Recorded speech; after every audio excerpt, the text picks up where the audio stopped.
Hey, hello. I can hear it.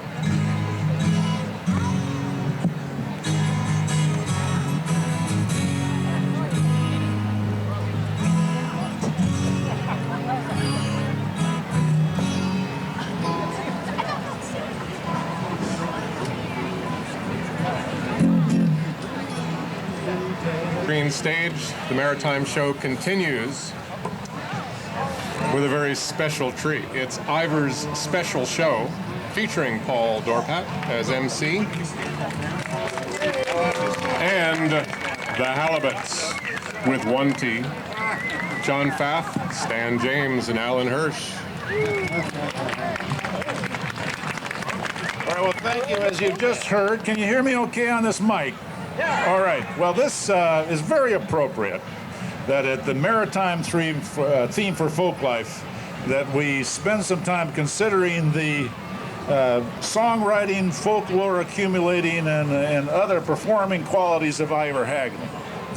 And we really struggled to get the best players here today, and we managed to do it. It was hard, but we got 3 of them on the stage right here.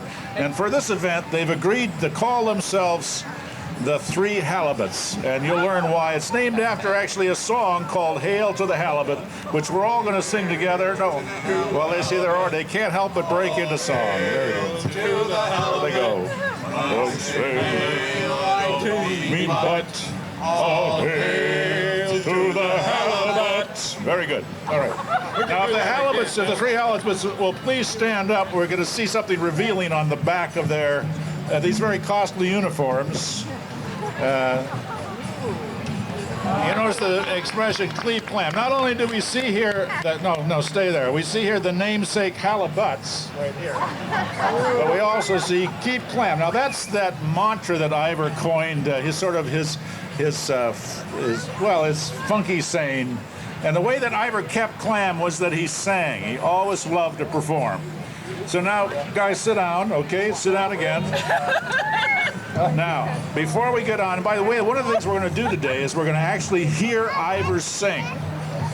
We have a recording from him singing The Old Settler, which you're going to all join in at the end of this hour.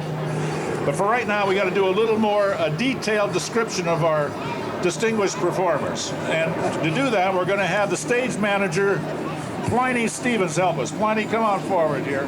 All right. Let's have a round of applause for Pliny, please. Now, Plany's going to help us out with the difficult names of our trio, as well as they are known there are some difficulties. The first performer right here on my immediate left is Jon Pfaff. You want to hold that up, Pliny? All right. You see the spelling on it? Turn it over now. That's right. Let's hear a generous applause. Thank you very much. Jon Pfaff is actually the creator of this program, of the Ivar Show. He's also done about 3 or 4 other shows for this particular folk life and has been singing folk songs up and down the coast for the last, how many years? 40, 45 years maybe? I'll be in the 1960s coffee house reunion. That ought to tell you something. There you go, 1960s. In fact, that is very much relates to the next performer, who is Stan James. Stan James had a coffee house in the 60s. That was called, go ahead, tell us about it, Stan. Oh, sorry, hold up the sign there. Okay, Stan James, that's how you spell it. Let's hear the applause meter there. Bring it up, please. Bring it up for Stan. Give it up for Stan. Stan, what was the name of your coffee house in the 60s? I took over a coffee house that was called The Place Next Door with a partner, Pat Garvey, who sang around here for quite a while, a great tenor voice. Finally went to New York and made it good, and haven't seen him, at least for the last 2 years. We changed the name to The Corroboree, which was an Australian name for a big meeting where they played didgeridoos every year. Something like a potlatch, right? It was like a potlatch, okay. Almost. And it was a great cultural thing, and it lasted for about 2.5 years, when finally I sold it and moved to Australia. All right, Stan, that's enough. I did move back. No, it's never enough. Now listen, there's something else here about Stan we should know, very, very fitting for this occasion. Stan was one of the original master marine carpenters to work on the Wawona, after it was bought and saved by whom? Ivar Haglund. He put up the money to buy the thing. And it's still around, of course. It's going to be part of the important Maritime Heritage Center at the south end of Lake Union. So, and he had a song, he just wrote it about the Wawona, and I thought he was going to sing it today, but well, I don't know the word. I think it's quack, quack, quack, quack. He didn't bring it. He's not playing it. Now, the third man over here, oh, by the way, he used to listen to Stan. Stan used to listen to Ivar on the radio when he was a kid, and John knew Ivar, actually knew Ivar, and dealt with him, let's say, as one of his, in the promotion of his restaurants on radio when John was working at King. Now, let's go over here to Alan Hirsch. Let's get that sign up there. Let's hear the applause. Alan Hirsch. I'm thinking of the radio. There we go. Applause. Now that's spelled with 2 L's and 2 P's. Alan Hirsch. Alan, I met Alan about 4 years ago at Bumbershoot, I think. Alan has won many awards around the Northwest, maybe even nationally, for singing children's songs largely. He's a very accomplished performer, and I think, how many times is he performing here this year? 4 times at this festival alone. Now, so there you have your introductions. Let's give another round of applause for the 3 Halibuts. Here we come on, pick it up. Let's give it those. All hail to the Halibuts. All hail to the Halibuts. When I say hail, I don't mean but. All hail to the Halibuts. Very good. All right. Now, the first singer today is going to be on our far left, your far right. It's going to be Alan Hirsch. He's going to sing one of the songs that Ivar loved more than any others. He didn't write it. He paid a box of Havana cigars for this song to Carlton Fitchett, who is described as the beloved repertorial rhymester of the PI. Ivar, again, loved this song. So listen closely. It's quite amazing. You going to introduce it a little bit, Alan? It's called the Ode to Puget Sound. And in this song are the names of many places in our region that are very difficult to say. Tulalip, places like that. I mean, if you're a local, you've been here a long time, you might know how to say them. Anybody that's a recent arrival in the area will not know these words if you see them in print. Anyway, here's the Ode to Puget Sound. As happy as a butter clam, when tides are high I sing, a grateful ode to Puget Sound, the land of everything. I love it from Tulalip to Puyallup, squim and fish, and to the Dosey Wallops, where so many times I fish. From Brennan to the Bocacheel, from Lummi to La Push, and from the lordly Salduck to lovely Duckabush. From Samish to Sammamish, Suquamish to Quilcene, the climate is so friendly, it's a land that's evergreen. There's peace on the Skokomish, on the Queets and on the Hoe. There's calm on the Nisqually, built of ageless ice and snow. It's a land that nature loves so much, she stays the whole year round. I'd trade a royal palace for a shack on Puget Sound. From Chimacum to Skillicum, where spouts the gooey duck, from the lordly Salduck to lovely Duckabush. Oh, wait a minute, that's not it. Wait a minute, hold on. We're going back to those funny words. From Chimacum to Stillicum, where spouts the gooey duck, and from the singing Stillaguamish to the swirling Skookum Chuck. From Oaklips to Copalis, where the razor clams abound, a little bit of heaven is a shack on Puget Sound. A little bit of heaven is a shack on Puget Sound.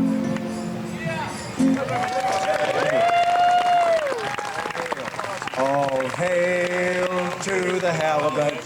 All hail to the halibut. When I say hail, I don't mean but. So all hail to the halibut. He's singing it down. We'll expect you to know all the words to that by the end of the show. Come up here and just hold this. Now, you know, you can imagine yourself in this song and some others. Many of the songs appear in a folk song publication that Ivar put out in the early 50s. And he started actually composing the songs, many that you're going to hear. He started composing many of these songs back in the 30s when he ran an aquarium on the waterfront at Pier 54, where Acres of Clams is right now. And in fact, you can imagine yourself sitting at the entrance or coming into the entrance of the aquarium, and that's where Ivar would sing these songs to you. This is before the Acres of Clams restaurant opened. There was a fish and chips shop there that he ran, but no Acres of Clams yet. And he would also take the text of these songs, the lyrics, and he would tape them to the tank with the appropriate fish that he was singing about. Now, you can see down here that, oh, maybe you can't see it. He did many of these songs were done in collaboration with one of Jon's teachers at the University of Washington, the professor out there and composer McKay. And George Frederick McKay. Right. He was my composition and orchestration instructor way back when. So now let's hear one of those songs, the Teredo. And by the way, this is going to be sung by Stan James, and he's got a little tale he's going to tell you, a harrowing, burrowing tale about the Teredo. Get up close to the mic, Stan. This is very harrowing. It was for me at the time. After I sold the corroboree, I took a tramp steamer to Australia and landed the job as an apprentice boatwright in a little place called Winji Bay, just north of Sydney. Well, one day we got a boat in, and it was about to sink and couldn't figure it out, so we brought it up on the marine railways, and lo and behold, the keel of this boat was just riddled with enormous holes. Well, our job was to repair it, so we got the keel out, which was fairly big and heavy, and set it aside and finished up the boat by putting a new keel in it, and off it sailed. Well, that old keel, later on for about a week or two, and it started to reek to high heaven.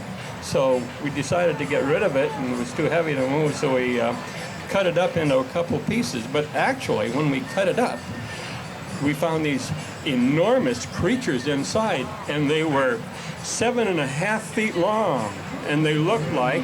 Sounds like a fish tail. Yes, that's absolutely 7.5 feet long, and that's true. That's very, very true. And they looked like enormous shucked oysters that were stretched out as far as you could reach. And on the head of it was a little clamshell that had a rasp on it. And these things would, this is true. On the back of his shirt, it said, "Keep clam." Well, Keep clam. No, this is true. So we decided to get rid of it anyway, and but it was too dangerous to get near because these things were writhing and spinning around and menacing us. And but you've all heard of Deus Ex Machina, the mechanics of God saving people in perilous situations. That's exactly what happened. A huge thresher shark jumped out of the water and ate up these Teredos right in front of us. Wait a minute. Jumped out of the water, came up on the beach, grabbed the Teredo, and started to eat it. Yes, that's true. That's very, very true.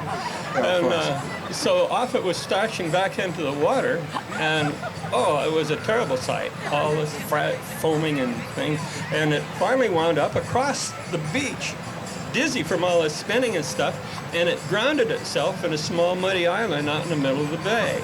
Well, it had saved us, so we decided to save it. So we got in a boat and grabbed it by the tail, because the treasure shark has a tail at least 7.5 feet long. It's very, very true. Tied a rope around it and dragged the rope up to the marine railway and cranked the whole thing up between the marine ways back up to shore. Well, the thing, it just expired there right in front of us from all this great exertion. And so it's the tail of it we saved, and it still hangs there in a tree in a little backwater boat building place called, it was Clyde Hickens Boat Shed, and that thing's still there in Winji Bay. If you ever stop by, go look at it. It's really amazing. Yeah, that's a tall tale that Ivar would really have loved, that's for sure. Stan, I don't remember. Have you? It's a true thing. There's a song about Stan, it, too. have you sung it yet? Have you sung the song yet? I don't remember it. Oh, you're going to sing it? Yes. Okay, go ahead. I don't think we need the song. A seagull termite, a merry old soul, loves nothing better than boring a hole. All them Toretos and off at a curse. When it comes to dog pilings, they're very diverse. Some say they're sharp ones, but please do not grin. They are the villains that bore from within, who taught their professions or craft as it will. Is a true deep sea mystery that boggles us still. Some unborn genius, the king of the seas, teaches Toretos to bore holes in cheese. Then all the dock owners will always be smiling. No more need to worry about holes in their piling. All hail to the halibut. All hail to the halibut. When I say hail, I don't mean but. So all hail to the halibut. See, most of Ivar's songs were short and, well, frankly, silly. They turned on puns, and many of them were, of course, look at Ivar actually got his first guitar from his dad. He was born in 1905. His mother was one of the pioneers of Puget Sound. The Hanson family moved to Elkie Point in 1868, bought that Elkie Point from Doc Maynard, one of the original Seattle pioneers. So he's truly a son of the pioneer. Now, the next song we're going to hear from, if I can find my program here. Who's up next? Somebody. John's up next. Somebody you know. Jon Pfaff, Sandy the Sea Flea. This is really an inspirational song. It tells you about the industry of the sand flea.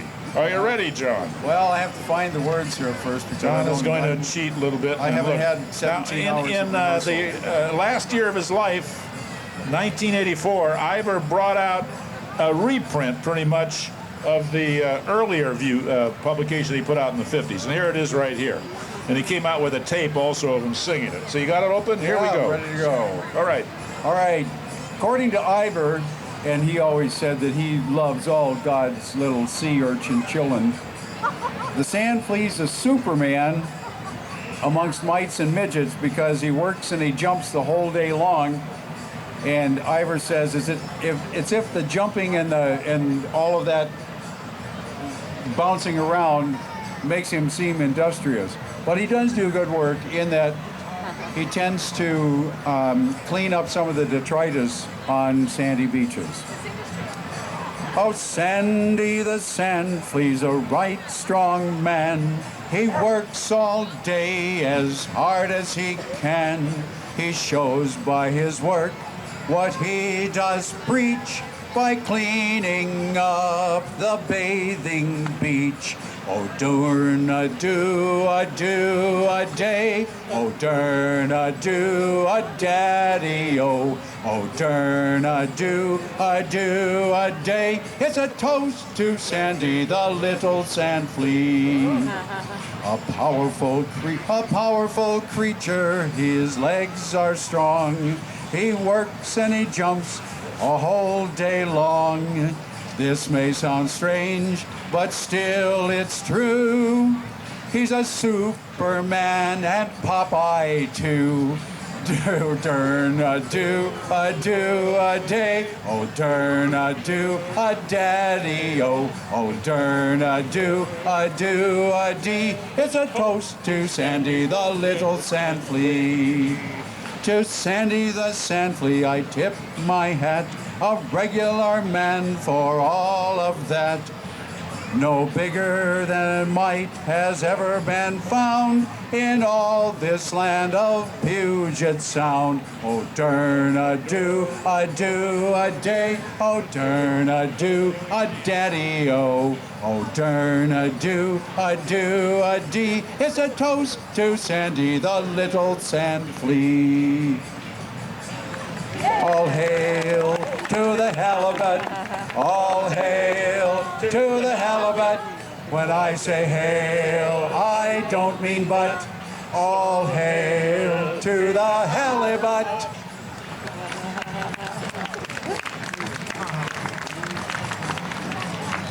Now, during the 30s, living mostly off the rents that he was able to collect from homes that he owned on Alki Point, Ivar took it upon himself to learn what was available in terms of regional folk songs, and he also wrote these songs. And of course, then he opened the aquarium in '68. So here he is, I mentioned earlier, sitting at the front of the aquarium. Here's Ivar in his hat, sitting at the entrance to the aquarium. And the next song we're going to hear is, well, what is it? I think you're up next, aren't you? Scallop song. The Scallop song, which I think it's kind of the intro to the aquarium song. Go ahead. Go ahead, John. It's me, Alan. Ivar was a contemporary of Woody Guthrie and Pete Seeger and Burl Ives and such, and in my searching around for kids' songs, I came across this wonderful songbook and started singing songs for kids, and this is one I actually learned. I'm going to sing it all the way through one time, and then we're going to do what Pete Seeger and many people do, is get you to sing it. And so what I'll sing it through once so you hear the song, and it's a fun song called the Scallop Song.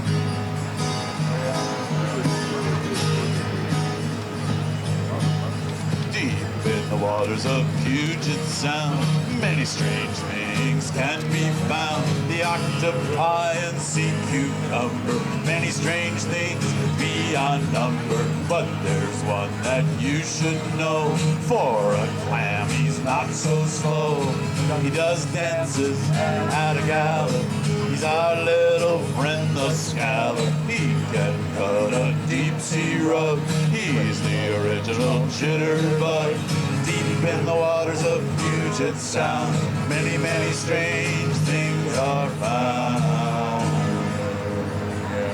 Are you ready to sing that with me now?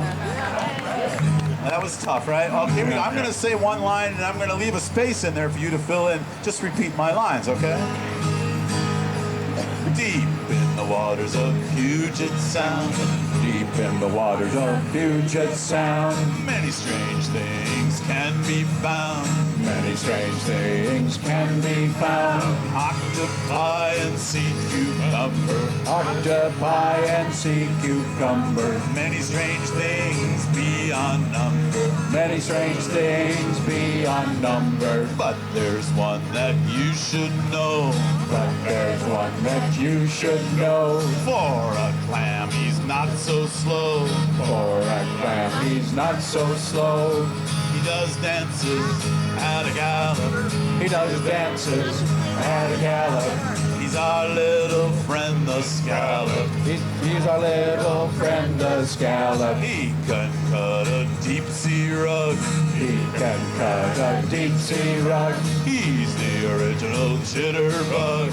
He's the original jitterbug. Deep in the waters of Puget Sound. Deep in the waters of Puget Sound. Many strange things can be found. Many strange things can be found. Deep in the waters of Puget Sound. Many strange things can be found.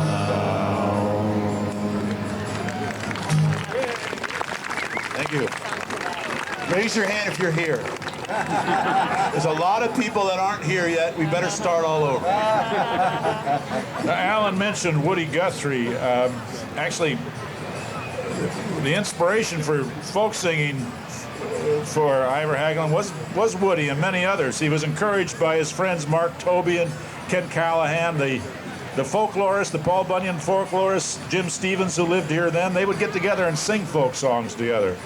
And when Woody Guthrie came to town, he stayed at Ivar's place, Ivar and Margaret's place. In fact, when I was sitting here, Eric Sigliano was a writer for The Weekly, many of you familiar with, came up and handed me this edition of The Weekly. You can see Woody's picture on the front here, right? And I'm going to read a paragraph, because God knows we got plenty of time. I'm going to read this paragraph to you. Yeah, here it is right here. See this paragraph.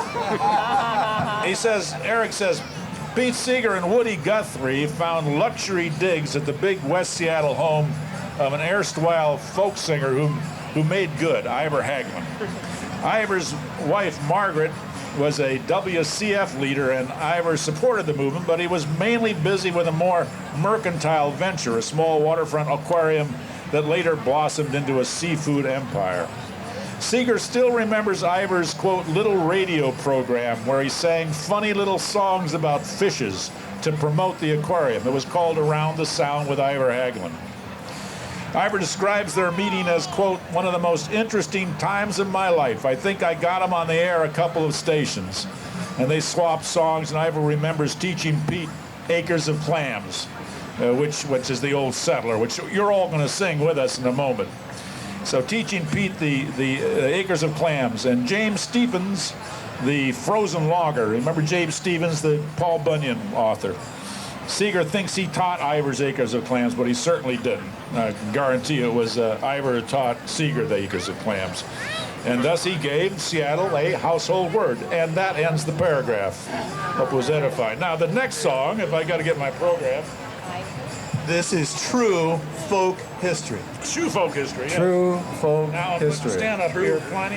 You heard it here at the Folklife Festival 2003. Can we have another applause for our stage manager, Pliny Stevens, please? All right, now the next song we're going to hear is, this is the erudite song. John's going to sing The Sloppy Old Sloop. John, you want to give a little introduction to this? Oh yeah, this is rather an interesting story. I was back several years ago at Mystic Seaport during the Mystic Seaport Music Festival. And on the last day, a guy by the name of Bob Walzer, who now lives in Minneapolis, sang this song, and he introduced it by saying it's a song from the Pacific Northwest, and he thought it had been collected by Ivar Haglund. So last year, Bob put out his new CD, and he put this song on it, and he did some more research. He went to the Library of Congress, and he found the song at the Library of Congress in a master's thesis by Winifred I. Noxus entitled Folk Songs from the Olympic Peninsula and Puget Sound, Juilliard School of Music, 1945. And she credits Ivar Haglund with collecting this song. The song actually was written by Ed Adams, an English teacher. And here's a rather interesting discourse on the radio between Ivar Haglund, Guy Williams, and Emmett Watson. Ivar says, "Do you remember Ed Adams, who had a program called Reading for Fun?" Guy Williams says, "Yeah." Emmett Watson says, "Yeah." Ivar says, "Yeah." Who was an English teacher. God, he did interesting things about, I learned a song from him. He said, "I'll write you a song." And he said it's called A Sloppy Old Sloop. And he would read his poetry and his other things about review books in a very delightful way. But I remember this thing, with a barnacle under the binnacle, and a bottle of pop on the poop, and the odor of crabbin pervading the cabin, we'll sail on our sloppy old sloop. Emmett Watson says, "Yeah." Ivar says, "Charming." Emmett says, "Yeah." We have to warn you, there is a four-letter word in this song. Yes, there is a four-letter word. I need to get this microphone up here by the banjo. Here we go. Oh, what's happened to it? With a barnacle under the binnacle and a bottle of pop on the poop, the odor of salmon prevails in the cabin as we sail in our sloppy old sloop. We've got loads of coffee in the galley. By golly, a big coffee urn.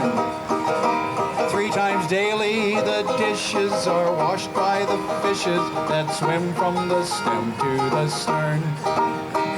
With a barnacle under the binnacle and a bottle of pop on the poop, the odor of salmon pervades in the we sail in our sloppy old sloop.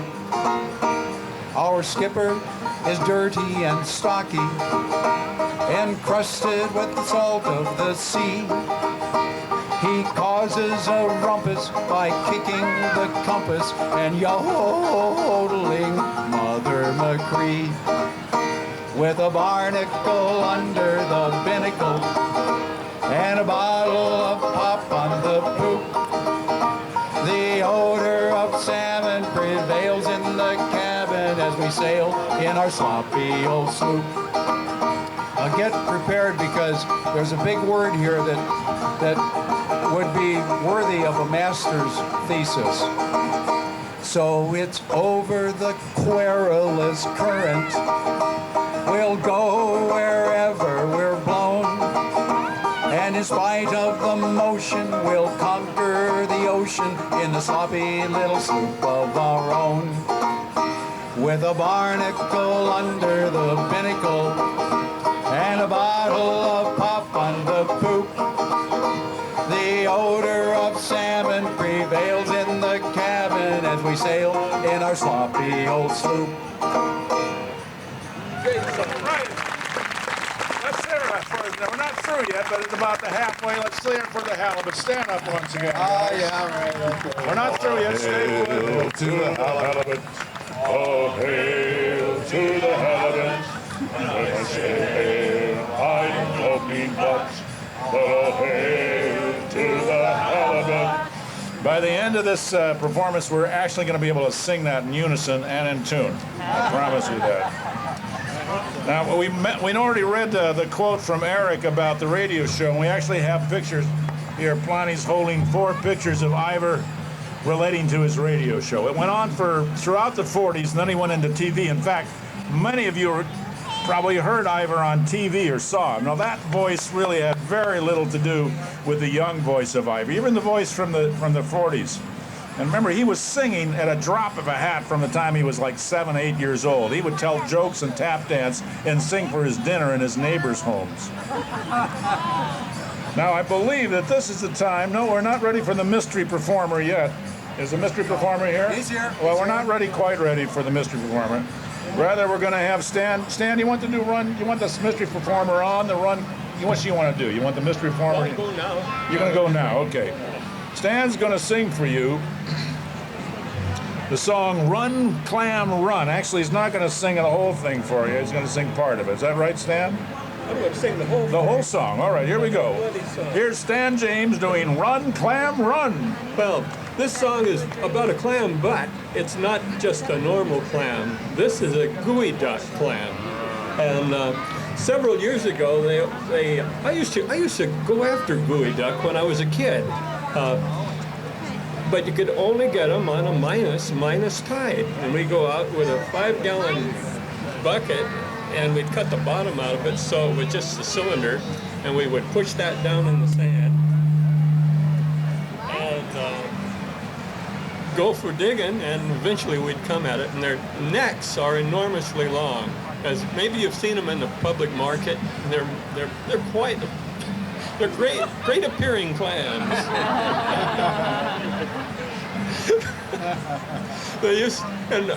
But they opened the beaches for people to. They were leasing to leases, but they couldn't get anyone to come up from California to lease them because they didn't have a clue what a gooey duck was.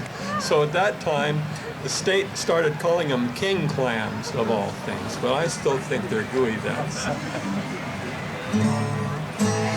Run clam, run clam, run clam, a-huntin' we will go. High clam, high clam, high clam, we'll catch you sure I know. Takes a lot of energy, strength, and pluck to catch the elusive gooey duck. It takes a man quick and strong to catch a gooey duck with a neck a foot long, a foot long, a foot long, a foot long, a foot long, a foot long. It takes a man quick and strong to catch a gooey duck with a neck a foot long.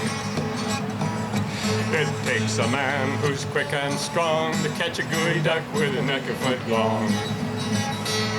You catch a gooey duck, you grab him by the neck, then you start to pull, and you pull like heck. If you're not feeling very strong that day, the gooey duck will pull so hard you get away, away, Away, away, away, away, away, away. away. If you're not feeling very strong that day, the gooey duck will pull so hard to get away. All hail to the Halibuts. All hail to the Halibuts. When I say hail, I don't mean but. All hail to the Halibuts. Is that really how it goes, John? No. Close enough. Well, so they're all short and silly, but now we've got a actually serious performance here by our mystery performer who's stepping on the stage. He's not in uniform. You can see he's an individual. And we're going to have an introduction from John here, who's a friend of John's. Go ahead, John.